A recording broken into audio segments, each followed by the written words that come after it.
मी आपल्या झटपट कार्यशैलीबद्दल आम्ही ऐकून होतो, आम्ही लांबून दुरून बघायचो आजभर, पण मात्र एवढ्या झटपट तुम्ही मला सांगा, शनिवारी माझा प्रवेश पक्षामध्ये झाला, रविवारी उमेदवारी जाहीर झाली आणि गुरुवारी मी आमदार झालो.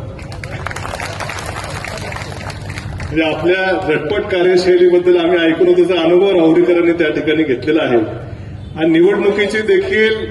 मी आपल्या सर्वांना, या ठिकाणी उपस्थित असलेल्या सर्वांना आवर्जून सांगू इच्छितो की तिकीट मिळण्यापासून पुढच्या अर्ज भरण्याची प्रक्रिया असेल आणि अर्ज काढण्याचा दिवस असेल, तो तुम्ही टीव्हीवरती बघितला असेल.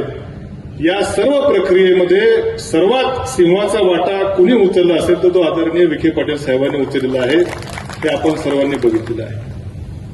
5 वर्ष विधानसभेमध्ये मी होतो, आता मी पुन्हा आलो,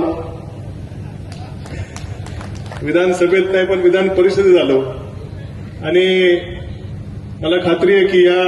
ही जी संधी साहेब आपण मला या ठिकाणी दिलेली आहे, या संधीच्या रूपानं आता फक्त राहुरी नगर पाथर्डी विधानसभा मतदारसंघ तर आहेच, परंतु जिल्ह्यातल्या स्थानिक स्वराज्य संस्थांचे देखील प्रश्न विधान परिषदेच्या सभागृहात मांडण्याची जी संधी आपण मला दिली, या संधीचं निश्चितपणे सार्थक करून दाखवल्याशिवाय राहणार नाही, अशी ग्वाही आपल्याला आम्हा सर्वांच्या उपस्थित या ठिकाणी देतो.